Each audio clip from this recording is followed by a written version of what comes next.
السلام علیکم. نعوذ بالله ډیر غټ غلط قدم غلط کار سوی دا له یو مسلمان چې د اسلام کلمه یې ویلې وه، عبدالعلي نامي انسان پښتانه ډیر رسوا او ډیر بې حرمتي او توهین یې وکاو او دی تر انجامه پورې غازي سید خان سرحدي چې دی یو د پولیس سپاهي و له ګولۍ څخه چور چور کو دی تر انجامه ورسوه. د خبرې دوه روخه دي. زه ورته په اسلام ملک کې دته غازی یم، د ما د اسلام ملک کې دی په اف آی آر ده او دته ملزم ویل کېږي. د ما د اسلام ملک کې زه دته کور ته انعامونه وروړم، زه دته نغد انعامونه اعلان کوم او عوام دته مبارکباد ورکوي، کور ته د پلار ته هارونه غاړې ته ورچوي چې تا زوی غازی سو او دی داسې کار یې وکاو د اسلام لپاره چې حد یې نسته. د عبدالعلي سی و هغه یو قانون مات کو، یو ناموس رسالت چې کوم نه و په کار ناروا سلوک د عمل د هغه وکاو، د هغه سزا دته ورکړه سید خان سرحدي د پولیس اهلکار. اوس زه دته غازی یم، سرکار دته ملزم یای، زه دته انعامونه ورکوم، سرکار د قیدي جوړ کو. تضاد را روان ده. داسې مثالونه له موږ او له تاسو سره نور هم شته.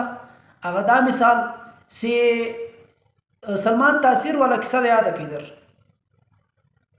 در یاده کوي سپانسي ته ورسوه.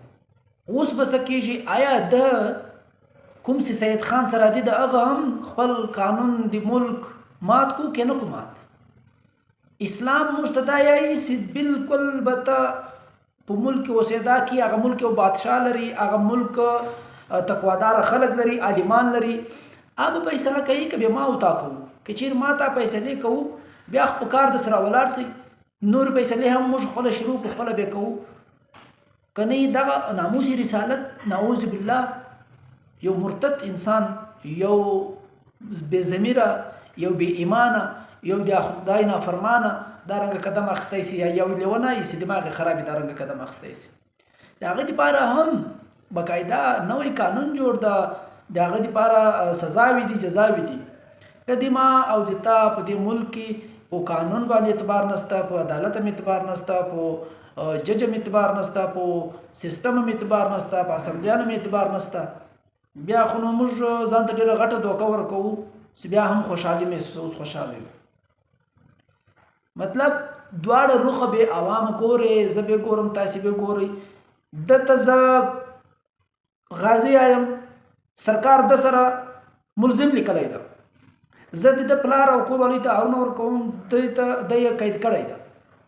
دواړه روخ به ګورو آیا موږ دی بیا تر دې جر سوی سو راخلاصوی سو، که به دی ته ګورو او دی به پانسۍ کېږي راجه. څه کول پکار دي؟ څه به انجام وي؟ آیا دا سم کار وشو د سید خان له طرفه که غلط کار وشو؟ که سم کار سوی د قیدي ولي ده او په ده باندې به اف آی آر ولي او دی به ملزم ولي، دی به قیدي ولي، او که چیرې د سم کار کړی ده د خبره ده. کوم چې کار سوی ده هغه صحیح کار ده، کوم چې ده وکاوه د دغو عالمانو په موجودګي کې، د دغو سرکار په موجودګي کې، د تا د آیین په موجودګي کې، تا د مسلماني سیستم په موجودګي کې، آیا د سره دا اختیارات ول جذبات سے هټ کې دا سزا به ده ورکوله؟ که به فتوا پېښېدله، که به عالمان پې کښېنستل، که به مفتیان پې کښېنستل، که به د ملک سربراهان پې کښېنستل په دې مجلس باندې تصدیق کولو، که به دې باندې منصف انصاف کرسۍ چیف جسټس په کښېنست په دې مجلس باندې، هغه به دا فیصله اډر کول. که داسې وکول اوس به دته څه سزا میلاوي؟ دا داسې قیدي ده، داسې مجرم ده، د باندې اف آی آر کېږي، بیا به دته سبا سزا جزا ورکړل کېږي. دا دته د کوم شي سزا میلاویږي؟ دا کوم شی ده؟ موږ دا سوچ ول نه کوو. نور خو که دا انسان په بار ملک وای هم عبدالعلي لا به یو مسلمان ځان ورسولی و. اوس خو د مسلمان په ملک کې دننه وسو، اوس خو د مسلمان په آیین په قانون کې دننه وسو چې د تا وس توفیق ورسیږي، ته هر سزا ورکوی چې د قانون په مطابق. اسلام خو یو داسې مذهب د هغه باندې به ته بحث کوې، ته به کافران مطمئنه کوې، ته به مسلمان انسانیت ته مسلمانۍ ته به کفار راولي، هغه په تا باندې سوال جواب کوي، ته به هغه مطمئنه کوې.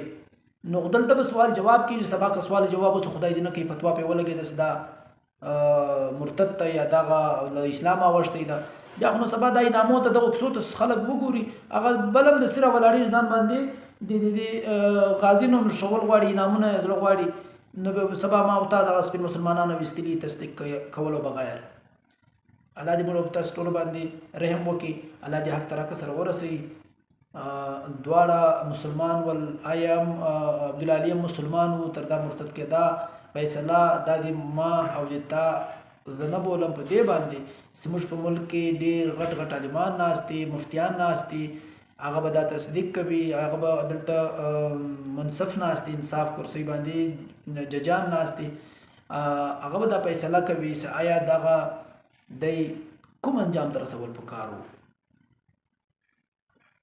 مننه الله دې مزید خیر کړي الله حافظ